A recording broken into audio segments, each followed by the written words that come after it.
मुझे तो यकीन ही नहीं हो रहा है तारा इस दुनिया में नहीं रही। पता है हमें, अमजद और तू 6 साल जेल में एक ही सेल में थे। काफी अच्छी दोस्ती है तुम्हारी। चल बता, अमजद क्या प्लान कर रहा था आणि आता कुठे है तो? साहब कुछ बोल नहीं सकते उसके बारे में, कोई भरोसा नहीं है उसका। वो कब क्या करेगा, बहुत उल्टी खोपड़ी का आदमी है वो।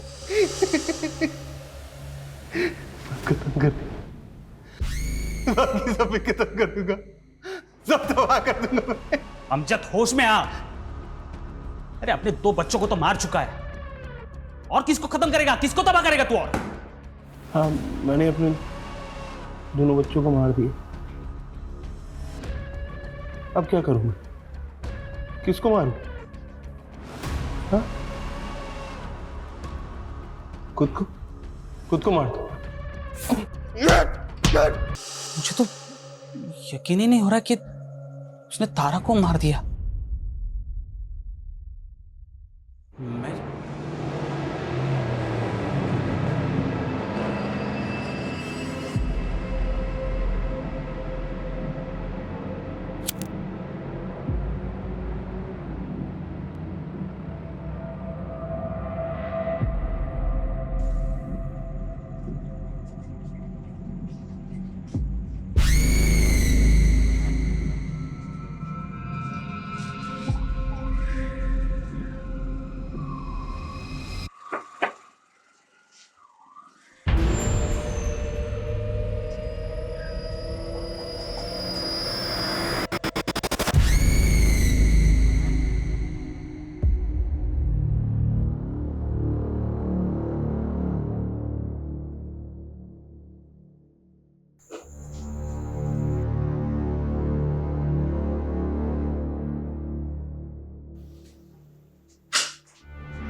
सर। हाँ बापा। सर, अमजद खान नाम का अपराधी जो पैरोल पर बाहर आया था, जब से बाहर आया यहाँ पर हाजिरी देने नहीं आ रहा। क्या? कितने दिन से गायब है अमजद? सर, 15 दिन पहले वो पैरोल पर बाहर आया था। उस बीच उसकी बीवी का जन्मदिन था और पिछले 15 दिन से ही वो गायब है। फाइल लेके आओ उसकी। Yes sir.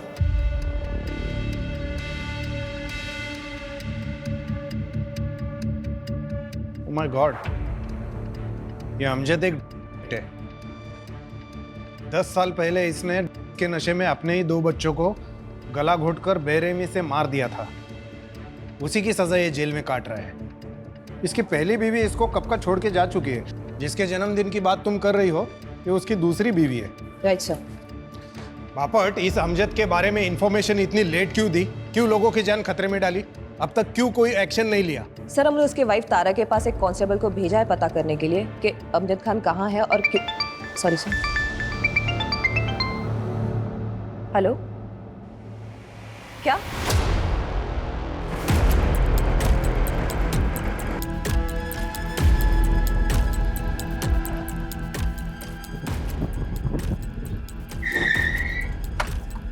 यहाँ पे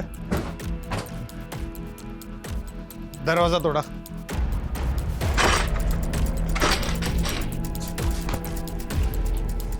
सर्च करो पूरा घर पाटिल, और ये खिड़की खोलो।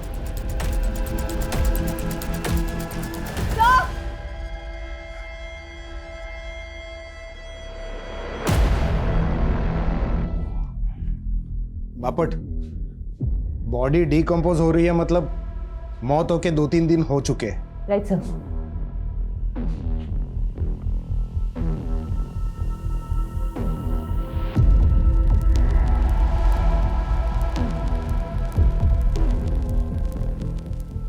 एक काम करो, इस स्टूल की और बॉडी की हाइट मेजर करो। Sir I have a strong doubt कि इस स्टूल पर चढ़ने के बाद भी इसका हाथ ऊपर तक पहुंचा होगा।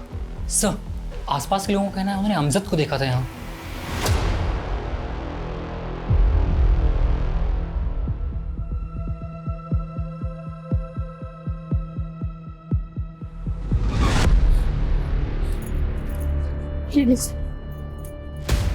तारा रुकिए, तारा रुकिए। कौन कौन है आप? मैं इसकी बहन हूँ। तारा उठना, तारा उठ, तारा उठ, तारा। क्या वजह हो सकती है आपके बहन के आत्महत्या की?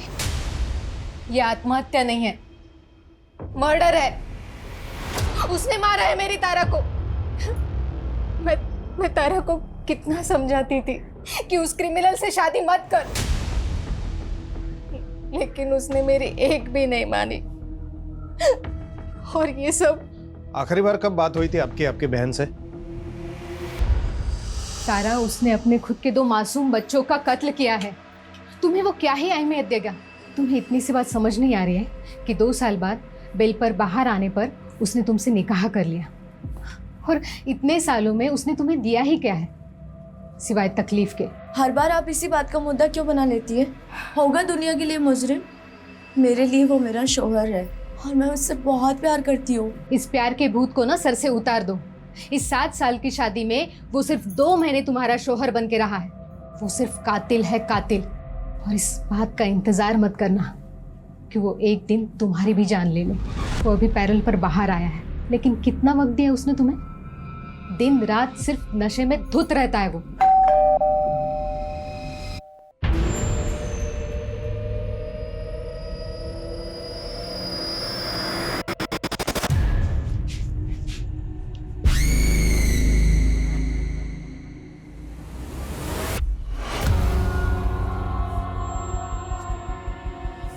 उस दिन भी नशे में धुत था वो। 1 नंबर का एहसान फरामोश आदमी है वो। मेरी तारा ने क्या कुछ नहीं किया उसके लिए, फिर भी उसे मारता रहा, पीटता रहा, कभी रुका ही नहीं। बापट, हमारी मुश्किलें बढ़ने वाली है। कोर्ट हमसे सवाल करेगा। ये अमजद एक हार्ड एंडेड क्रिमिनल है। हो सकता है ये तारा के मर्डर के पीछे भी वही हो। इस अमजद को किसी भी हाल में पकड़ना होगा, इससे पहले कि वो और क्राइम करे। एक काम करो, इन 10 सालों में उसने क्या किया, कहाँ गया, किससे मिला, सब पता कर। अम्मी, अब्बू, जल्दी आइए ना। अरे आ रहे हैं भाई। अम्मी, मेरी प्यारी अम्मी, अल्लाह ने उन्हें सुपरमैन बनाया है। वो दिन रात हम सब का ख्याल रखती है, पर कभी नहीं थकती है। अरे भाईजान, अम्मी तो औरत है, वो कैसे सुपरमैन हो सकती है? वो तो सुपर वुमन है ना? तौफीक मियां, लिखा आपने बहुत खूब है, लेकिन एक बात बताइए, सब कुछ आपने अम्मी के लिए लिख दिया, अपने अब्बू के लिए कुछ नहीं? हाँ मियां, 1-2 तारीफ के लफ्ज हमारे लिए भी कह देते। नहीं नहीं अब्बू, भाईजान नहीं, मैं आपके लिए लिखूंगी, वो भी ढेर सारा और अच्छा अच्छा। अभी तुम लोगों का मुशायरा खत्म हो गया हो तो चले? देर हो रही है, तुम्हें स्कूल के लिए और मुझे काम पे भी जाना है। अच्छा, टिफिन दोनों का बैग में रख दिया है, बाहर का कोई कचरा नहीं खाओगे, ठीक है? यही खाना है। ठीक है अम्मी। ठीक है अम्मी। देखो भाई, अगर तुम दोनों ने अपनी अम्मी की बात मानी तो आज शाम को मैं तुम दोनों को तुम्हारी फेवरेट भेल खिला सकता हूँ। आओ। अरे जल्दी आ, चलो चलो चलो, बाय।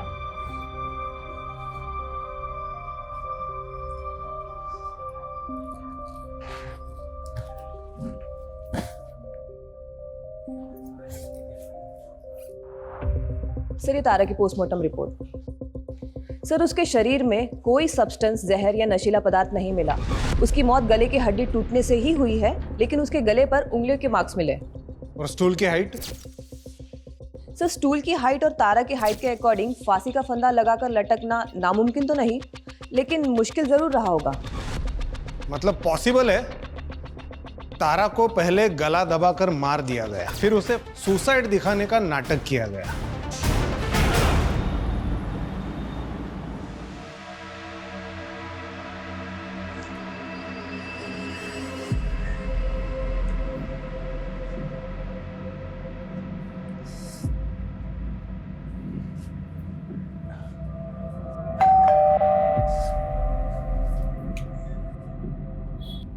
सर मैं वो औरतों की जरूरत का सामान बेचती हूँ।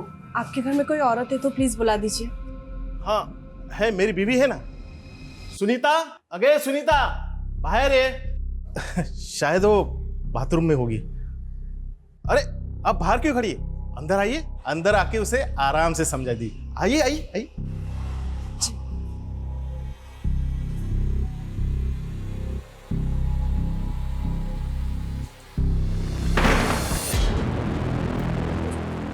सर वो आपकी वाइफ को बुला दीजिए।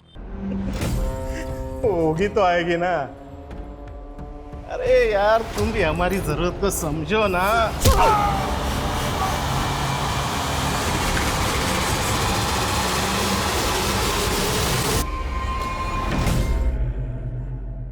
ले चाय पी। पुलिस को कॉल करें, 1 मिनट में साले की अकल ठिकाने आ जाएगी। नहीं नहीं, इससे बात घर तक चली जाएगी, सबा को पता चल जाएगा। अच्छा ही है ना उन्हें पता चल जाए कि उनकी बीवी किन हालातों में काम करती है। कम से कम काम तो ढूंढेंगे जल्द से जल्द। काम तो वो ढूंढ ही रहे हैं, लेकिन उन्हें ये बात पता चलेगी ना तो मुझे भी घर बैठा देंगे। बच्चों की पढ़ाई, घर का खर्चा, ये सब कैसे चलेगा? मेरे बच्चों को अच्छे से अच्छी पढ़ाई मिले ताकि वो आगे जाके कुछ बन जाए। इसके लिए मुझे जो बर्दाश्त करना पड़ेगा ना, मैं कर लूंगी।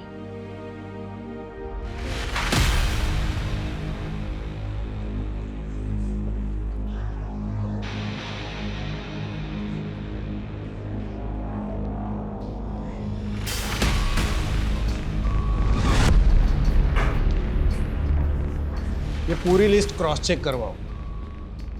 अरे पवार साहब नमस्कार, बसा ना। सॉरी आपको इतने शॉर्ट नोटिस पे बुलाया। Thank you so much for coming. ये केस तो मुझे बिल्कुल अभी भी वैसे की वैसे याद है। 10 साल पहले मैं ही माइनर बच्चों के डबल मर्डर केस का इन्वेस्टिगेशन ऑफिसर था। मुझे कॉल आया कि मेरे एरिया में मास मर्डर हुआ है।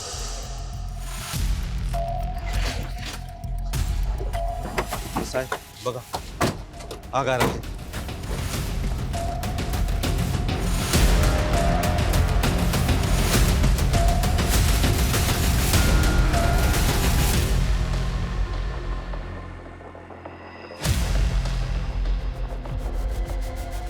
कौन है?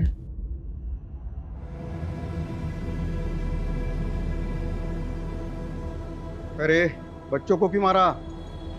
बच्चों?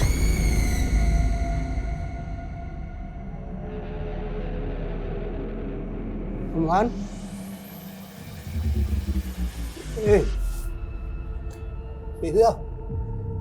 उठना।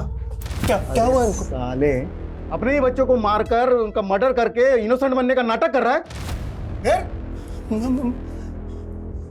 मैंने ये क्या किया? मैंने अपने दोनों बच्चों को मार दिया। ड्रामेबाज।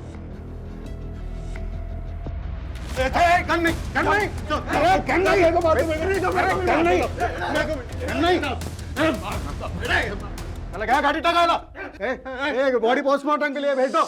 दोनों बच्चों को गला दबाकर मारा गया था।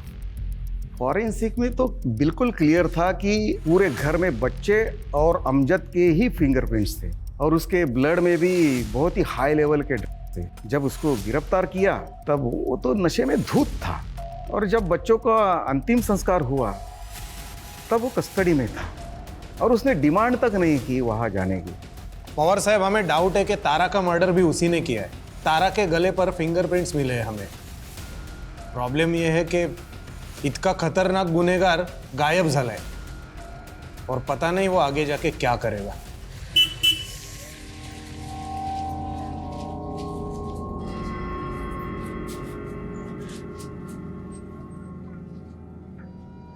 अरे कहाँ थी? कब से फोन कर रहा हूँ, फोन ही नहीं उठा रही हो यार। कहाँ थी मतलब? काम पे थी ना। वो फोन साइलेंट है इसलिए पता नहीं चला। अरे वो तौफीक और रज़िया अभी तक स्कूल से घर नहीं लौटे। क्या मतलब? घर नहीं लौटे मतलब क्या? आप ही जाते हो ना उन्हें लेने के लिए? अरे वो मैं थोड़ा सा लेट हो गया था, वहां गया तो गार्ड ने बोला कि बच्चे तो घर के लिए निकल गए स्कूल से। अरे ऐसे कैसे निकल गए? और वो वॉचमैन क्या कर रहा था? इतने छोटे बच्चों को अकेले कैसे जाने दिया उसने? अरे मैं कैसे बता सकता हूँ यार, मुझसे क्यों पूछ रही हो ऐसे फालतू के सवाल? अरे क्योंकि आपकी जिम्मेदारी बनती थी। पता नहीं मेरे बच्चे कहाँ होंगे, किस हाल में होंगे। सब मेरे बच्चों को ढूंढना होगा। आसपास ही होंगे। अरे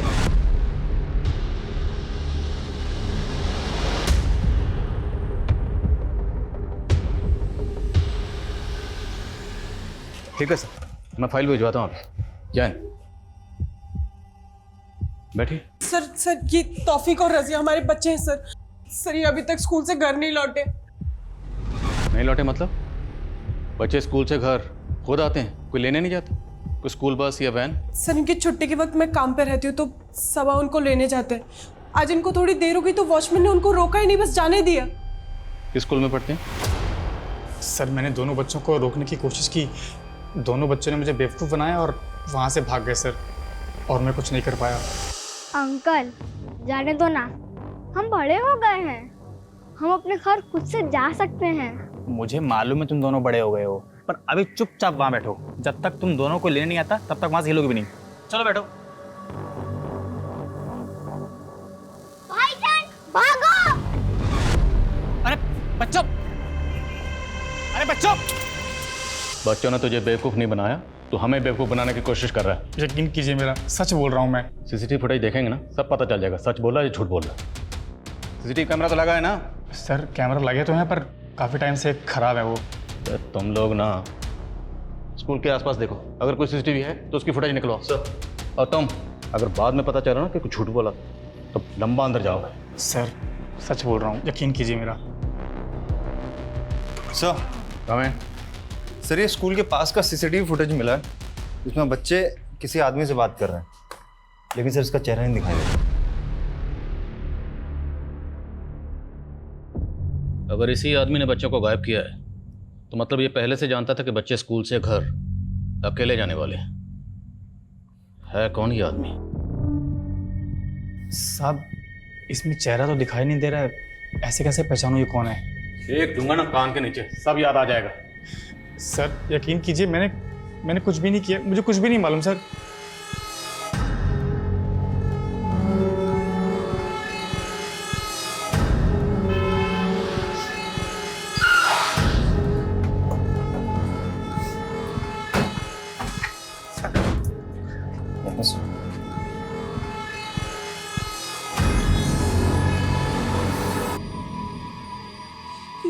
ये कौन है ये आदमी?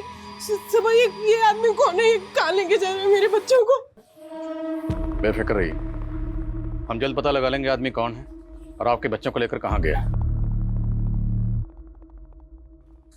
अरे सब कुछ अकेले करती हूँ मैं, आपका, बच्चों का, घर का, सबका।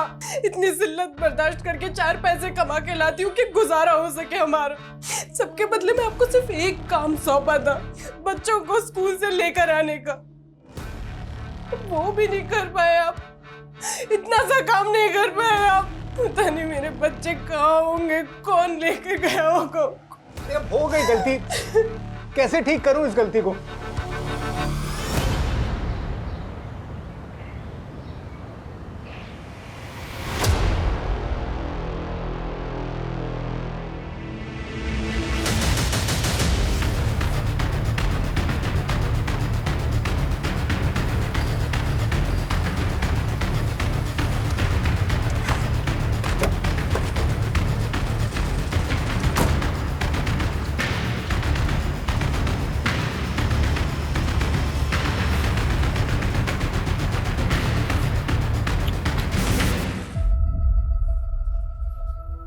दोनों बच्चों के गले पे निशान, शायद गला दबा के मारा गया।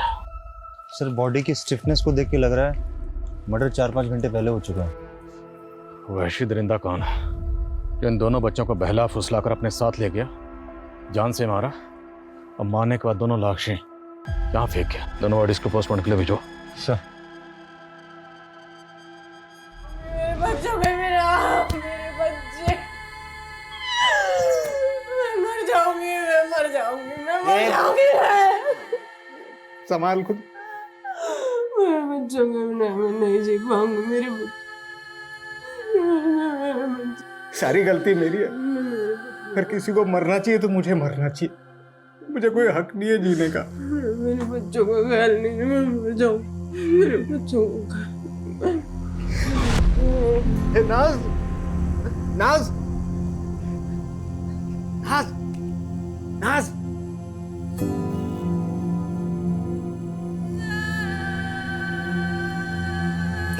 नाज नाज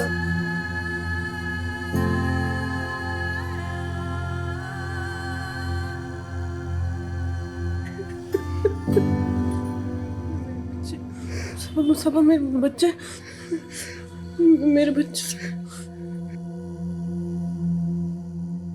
वाघमारे, उन दोनों के कॉल डिटेल्स मुझे आज के आज मिल जाने चाहिए। सर, हाँ सर अमजद के बारे में पता चला है कि उसका सिर्फ एक ही दोस्त है, मलिक, जो 6 साल से उसके साथ जेल में था। दोनों एक ही बैरक में थे और वहीं पे दोनों की दोस्ती हुई।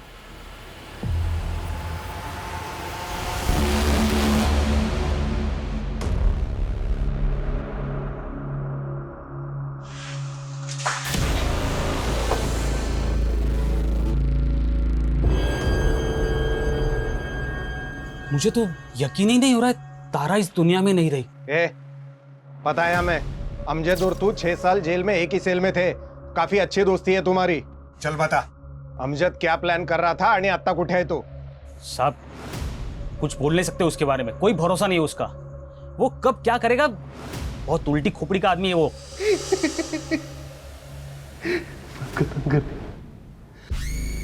सब खत्म कर दूंगा, सब तबाह कर दूंगा। अमजद होश में आ। अरे अपने 2 बच्चों को तो मार चुका है, और किसको खत्म करेगा, किसको तबाह करेगा तू? और हाँ, मैंने अपने दोनों बच्चों को मार दिया। अब क्या करूं मैं? किसको मारूं? हाँ? खुद को मार दूं। मुझे तो यकीन ही नहीं हो रहा कि उसने तारा को मार दिया। मैं जब बेल पे बाहर आ रहा था तो वो मुझसे गिड़गिड़ा के कह रहा था कि मैं जाके तारा से मिलूं, उसका ख्याल रखूं। तो तू मिला था तारा से? हाँ साहब। जी सलाम वालेकुम, मैं मलिक, अमजद का दोस्त। अरे वालेकुम अस्सलाम, जानती हूँ आपको, बहुत सुना है आपके बारे में अमजद से। आइए ना, अंदर आइए। अमजद को बहुत फिक्र रहती है आपकी, बार बार जेल में आप ही का नाम लेता रहता है। मैं जब बेल पे बाहर आ रहा था तो उसने कम से कम 1000 बार बोला होगा मुझे कि मैं आपसे आके मिलूं, आपकी जरूरतों को समझ लूं। प्लीज।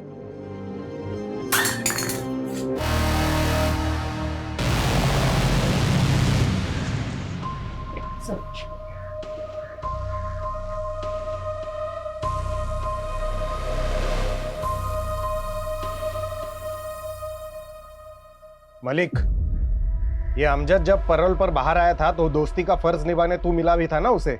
झगड़ा हुआ था तुम्हारा, और वो भी उसी रात जिस रात उसने तारा का मर्डर किया था। और मैं पूछ नहीं रहा हूँ, बता रहा हूँ, इसलिए बिना टाइम वेस्ट किए जो कुछ भी हुआ था बता दे। बोल लौकर।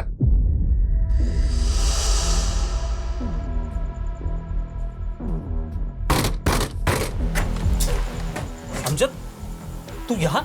साली कमीने,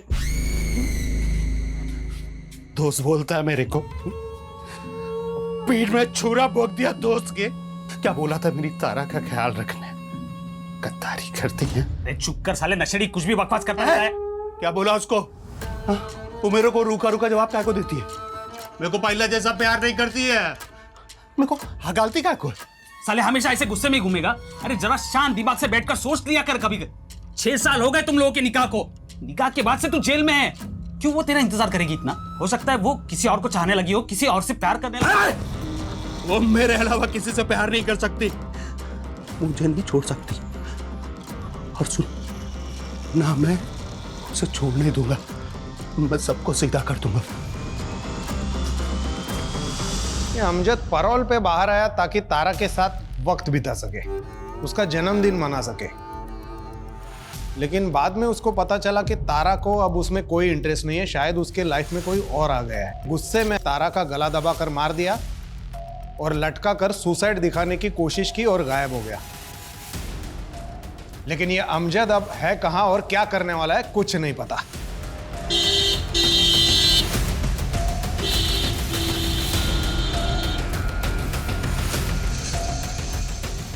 आप ऐसे अंदर नहीं आ सकते। क्या लगा रखा है आपने? हैं? हाथ पे आप धर के बैठे हो, कुछ नहीं कर रहे हो आप। अरे जबकि आपको पता है वो आदमी कौन था जो बच्चों को लेकर गया, उनका मर्डर कर दिया, फिर भी कुछ नहीं कर रहे आप। देखिए 48 घंटे आपके पास, सिर्फ 48 घंटे। अगर बच्चों को इंसाफ नहीं मिला ना तो मैं वादा करता हूं आपसे कि जो भी होगा उसके जिम्मेदार आप होंगे। और ये आवाज सुन रहे हैं ना आप, और आवाज ये और ऊंची होती जाएगी, थमेगी नहीं, और फिर आप आंखें नहीं मूंद पाओगे। 48 घंटे। एक तो ये फवाद खान जैसे छुटभैया मोहल्ले के नेताओं ने और दिमाग खराब कर रखा है। अरे ये गली मोहल्ले के नेताओं की फिक्र नहीं है मुझे फिक्र है इस केस की। 2 मासूम बच्चों के मर्डर का केस है। चिंगारी को शोला बनने में वक्त नहीं लगेगा, ज्यादा वक्त नहीं है हमारे पास। स्कूल के आसपास एक एक आदमी से पता करो, किसी ने तो कुछ देखा होगा। सर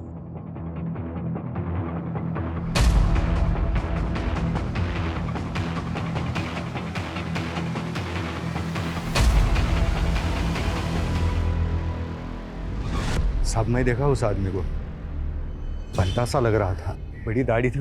स्केच बनवा सकते हो? हाँ बनवा सकता हूँ। सर अमजद को आखिरी बार कोल्हापुर बस स्टैंड पर देखा गया था। मुझे लगता है शहर छोड़कर भाग गया होगा। लेकिन भाग कर गया कहाँ होगा? ठीक है, ये स्केच डिपार्टमेंट की साइट पे अपलोड करो, शायद कहीं से कोई इन्फॉर्मेशन मिले। किसी भी तरह से पता करो ये आदमी कौन है।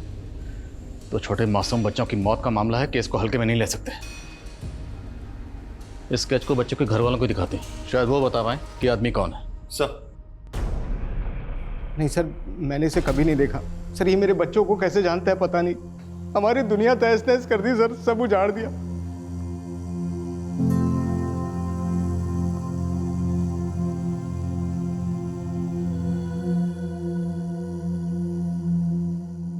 ये लो, ये स्केच मोहल्ले का इंसान के हाथ में होना चाहिए, है ना? सब कुछ अकल याद करा दो इसकी।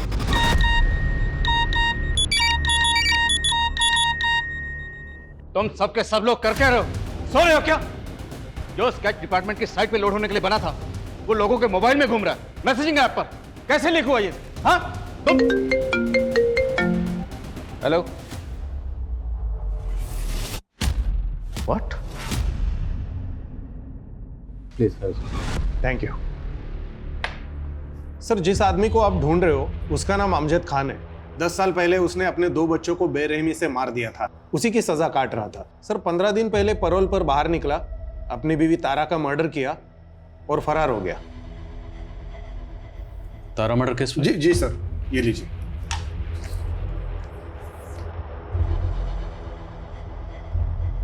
सर ये अमजद खान है और ये तारा उसकी दूसरी बीवी,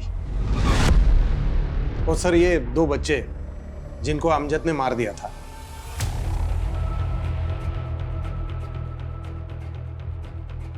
सर ये नुसरत है, अमजद की पहली बीवी।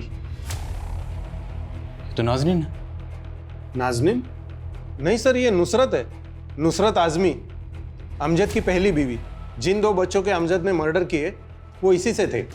नो, जिन 2 बच्चों के मर्डर में हम अमजद को ढूंढ रहे हैं ये उन 2 बच्चों की मां है, नाज़नीन। सर हमारे इन्वेस्टिगेशन में हमें पता चला कि अमजद अपने पहली पत्नी को बहुत मारता पीटता था। उन 2 बच्चों का मर्डर करने से कुछ दिन पहले उसने इसको बहुत मारा पीटा था और घर से बाहर निकाल दिया था, फिर बाद में बच्चों का मर्डर किया। मतलब ये नाज़नीन पहले नुसरत थी, तो सबा से पहले ये अमजद की बीवी थी। सबा मेरे पास अब ज्यादा वक्त नहीं बचा है। मेरे बच्चे मुझे अपने पास बुला रहे। मेरा तौफीक, मेरी रसिया अपनी अम्मी को अपने पास बुला रहे। सबा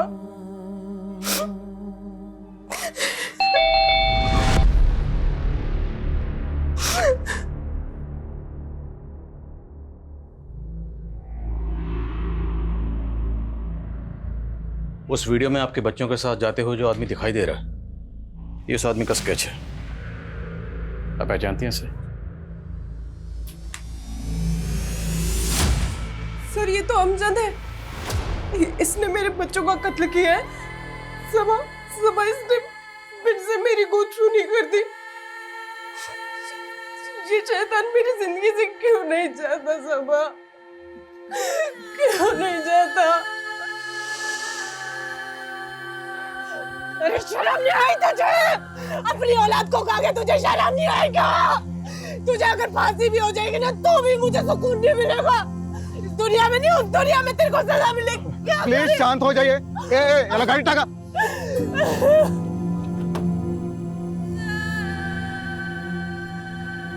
मैं उस इंसान के साये से भी दूर जाना चाहती थी, इसलिए मैंने उस घर से अपने बच्चों की यादें समेटी और वहां से निकल गई। और मैं फिर यहाँ आ गई अपनी खाला के घर। सबा मेरी खाला के पड़ोसी थे। अमजद की औलाद तौफीक मेरी गोद में होते हुए भी सबा ने मुझसे मोहब्बत की, मेरे लिए निकाह का पैगाम भेजा।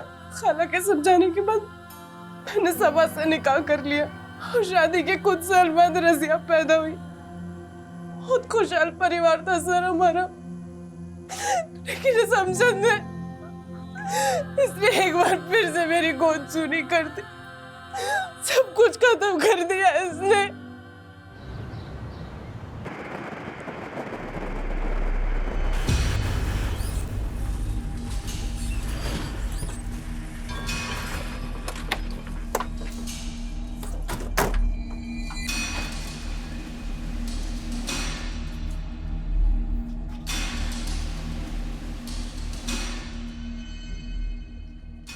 सुनिए।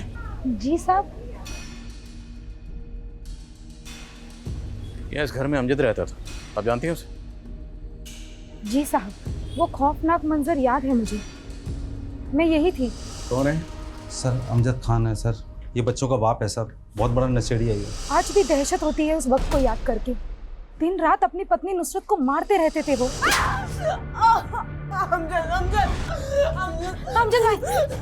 अमजद भाई मत मारिए इसे। गुस्से में उन्हें इस बात का इल्म भी नहीं होता था कि वो बेचारी पेट से थी। कभी कभी तो डर लगता था कि पिटते पिटते कहीं मर ना जाए। मैंने नुसरत को सलाह भी दी थी कि अमजद भाईजान को तुम दिखवाओ। दिखवाओ मतलब कहाँ दिखाओ? उस समय एक पीर का बहुत नाम था। कुछ 8-9 साल पहले इस इलाके में उन्हीं का जादू छाया हुआ था। वो ये क्या नई कहानी है? कहानी नहीं है साहब, सच है। सब उसे फरिश्ता कहा करते थे। वो फरिश्ता मर्दों की मुसीबत हल करने के लिए दवा करता था। मेरे शौहर भी उन्हीं के मुरीद थे। मैं भी एक बार अपने शौहर के साथ उस जगह गई थी। साहब, हम अपनी परेशानी एक पर्ची पर लिखकर उस बूढ़े आदमी को देते थे और वो अंदर जाकर फरिश्ते को वो पर्ची देता था। फरिश्ता उस परेशानी का हल जवाब के तौर पर पर्ची पर ही लिख कर देता था, मगर कभी हमारे सामने नहीं आता था। वो बूढ़ा कहाँ है जो पर्ची लिखकर अंदर देता था? वो बूढ़ा साहब वो तो कब का मर चुका है। आप भी तो गई थी ना उस रिश्ते से मिलने, तो आपने देखा होगा, कुछ तो याद होगा आपको। नहीं साहब। और आपके शौहर, उनको लेकर गई थी ना आप वहाँ पे, उन्होंने देखा होगा, उनको कुछ याद होगा। नामुमकिन है साहब, और अगर मुमकिन है भी तो वो इस हालत में नहीं है कि आपको कुछ बता पाए। हैं कहाँ आपके शौहर? साहब दारू की लत लगी है उन्हें, 24 घंटे नशे में रहते हैं वो। नमस्कार। हेलो, कुछ पूछना है आपसे। 10 साल पहले आप जिस फरिश्ते के यहाँ जाते थे उसका नाम या शक्ल या कुछ भी याद है? मैं अकेला थोड़ी जाता था, सब लोग जाते थे। तुम भी तो जाते थे उधर। दिमाग खराब है तुम्हारा? आज़ादा पी लिया क्या? दिमाग भी मेरा ठीक है और याददाश्त भी ठीक है। मैंने बहुत देखा है वो फरिश्ते के वहाँ चक्कर काटते, बहुत देखा है तुम लोगों को मैंने। तुम लोग मतलब वर्दी वाले, पुलिस वाले? सब पुलिस वाले जाते थे उधर, देखा है। नाम क्या है उस पुलिस वाले का? नाम मुझे याद नहीं है। अगर वो आदमी सच बोल रहा है तो मतलब शर्म आनी चाहिए। एक पुलिस वाला एक ढोंगी के यहाँ चक्कर काट रहा था। वो ना खुद सिर्फ उस बात को मान रहा था बल्कि अंधविश्वास को बढ़ावा भी दे रहा था। गवाह है हमारे पास, चश्मदीद गवाह, जिसने कई बार आपको वो आपके फरिश्ते के यहाँ चक्कर काटते हुए देखा। और हमें यह भी पता है कि अमजद के बच्चों के मर्डर केस की तहकीकात आप ही कर रहे थे। वहाँ जाना, किसी को फॉलो करना, ये कोई क्राइम तो नहीं है? कोई क्राइम नहीं है। लानत, लानत है। लानत समझते हैं आप? एक पढ़ा लिखा पुलिस वाला अंधविश्वास में यकीन करता है। और दूसरी बात, आपका वो जो फरिश्ता है ना, उसका पूरा कच्चा चिट्ठा हमारे पास है। डिपार्टमेंट के आदमी हो, इसलिए इतनी उम्मीद तो कर सकता हूँ कि कॉपरेट करोगे। करेंगे ना कॉपरेट? सुनिए, पहले पूरी बात सुनिए। अमजद के बच्चों की तहकीकात करते वक्त कहीं वो उस फरिश्ते की श्रद्धा तो आड़े में नहीं आ रही थी ना आपके? ये बघा तावड़े साहब, मैं एक जिम्मेदार और बेदाग ऑफिसर हूँ, और मैंने वही रिपोर्ट किया जो मैंने क्राइम सीन पर देखा। और मेरी जगह पर और कोई भी ऑफिसर होता तो वो भी वही कंक्लूड करता। लेकिन असली कंक्लूजन अभी बाकी है और वो हम निकालेंगे।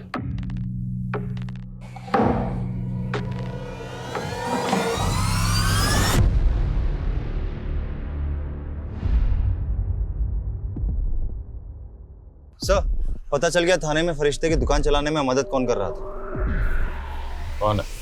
सर, मेरे बच्चों का कत्ल हुआ है और अब मेरे साथ ही मुजरिमों जैसा बर्ताव कर रहे हैं। बहुत होगी तेरी नौटंकी, और अब सवाल हम पूछेंगे, तुम सिर्फ जवाब दोगे। वैसे एक बात बताओ, तुम्हें किस नाम से बुलाएं? नुसरत या नाज़नीन? अमजद की बीवी या सबा की बीवी? या फिर सब मर्दों के मर्ज की एक ही दवा, ये फरिश्ता? तो फरिश्ता नहीं, नागिन है जो अपने बच्चों को ढस गई। 10 साल पहले तो पीआई पवार तेरा क्लाइंट था ना? क्लाइंट नहीं, फॉलोवर। फॉलोअर नहीं, अंधविश्वासी। अब पवार के अलावा तेरे कोल्हापुर में जितने क्लाइंट थे ना, सबकी लिस्ट है हमारे पास। उसकी भी, जिसकी मदद से तुम थाने में अपने कर्मकांड की दुकान चला रही थी। सबका पता चल गया हमें। झूठ है सर, ये किसकी बात कर रहे हैं आप? मैं नहीं जानती किसी को।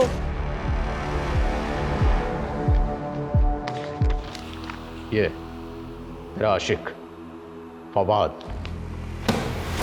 जिससे तुम दिन में 10 बार बात करती थी, बार बार लगातार, जिसके साथ तेरा अफेयर था। 10 साल पहले तुमने अपने और अमजद के बच्चों का कत्ल किया और पीआई पवार के साथ मिलकर अमजद को ही फंसा दिया। और फिर कुछ दिन पहले यहाँ आकर अमजद के बेटे तौफीक और सबा की बेटी रजिया का कत्ल किया और एक बार फिर से अमजद को फंसा दिया, क्योंकि तुम जानती थी अमजद जमानत पर बाहर आया है, उस पर पहले ही अपने बच्चों के मर्डर का केस चल रहा है, तो इस बार भी पुलिस का शक उसी पे जाएगा, जबकि मर्डर किया तुमने। बोल, क्यों खा गई बच्चों को? मैं अपनी ताकत बढ़ाना चाहती थी।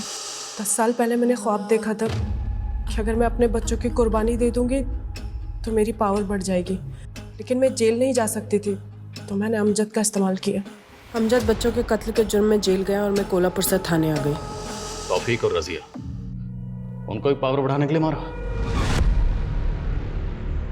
मैं कोल्हापुर की तरह थाने में भी लोगों की मदद करना चाहती थी फरिश्ता बनकर, पर ये मैं अकेले नहीं कर सकती थी, मुझे किसी की ज़रूरत थी। फिर एक दिन मुझे फवाद मिला। हमारे पास तेरे खिलाफ बहुत सारे सबूत हैं। तेरी कार भी उसी एरिया में मिली जहाँ बच्चों का मर्डर हुआ, उनकी बॉडी मिली। तो चल, अब सच सच बता, तौफीक और रजिया को क्यों मारा? मैं नाज़नीन से प्यार करता था। 10 साल पहले जब मैं उसके पास अपनी मुश्किलों का हल मांगने गया था, तब तुमने कुछ गलत काम किए हैं जो तुम्हें कामयाब नहीं होने दे रही।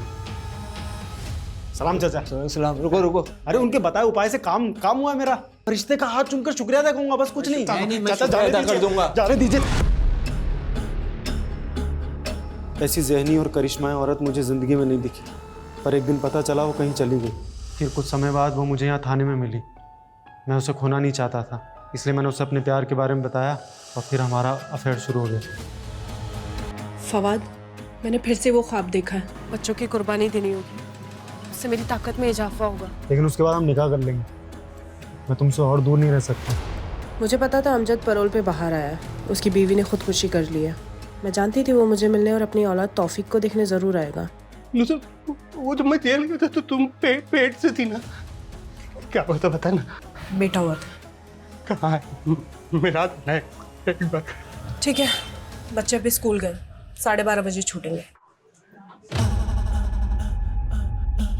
फवाद, जिस मौके की हमें तलाश थी वो मौका खुद चल के हमारे पास आ गया। सबा हमेशा बच्चों को लेने देरी से पहुंचता था, और बच्चे स्कूल से निकल गए और मेरी तरकीब काम कर गई। तौफीक, तौफीक बेटा, मैं अमजद हूँ, तुम्हारी अम्मी का दोस्त। ये चॉकलेट ले लो। नहीं, हमें कुछ नहीं चाहिए। थोड़ी दूर पर हमारे अब्बा हमें मिल जाएंगे, आप जाइए।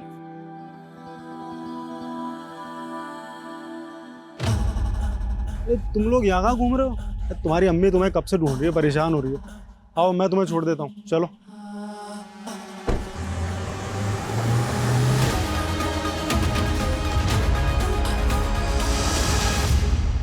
कैसी माँ है तू? दरअसल तुझे माँ कहना माँ लफ्ज की तौहीन है। अपने ही 4 बच्चों को खा गई और जरा अफसोस नहीं, और फंसाया भी किसको? बच्चों के बाप को। तुझे जहन्नुम में भी जगह नहीं मिलेगी। हमें अमजद को जल्द से जल्द ढूंढना होगा। उसकी ज़हनी हालत ठीक नहीं है। इससे पहले कि वो खुद को नुकसान पहुंचाए, उसे ढूंढना होगा और इस केस को रीओपन करना होगा ताकि उसको इंसाफ मिल सके। सब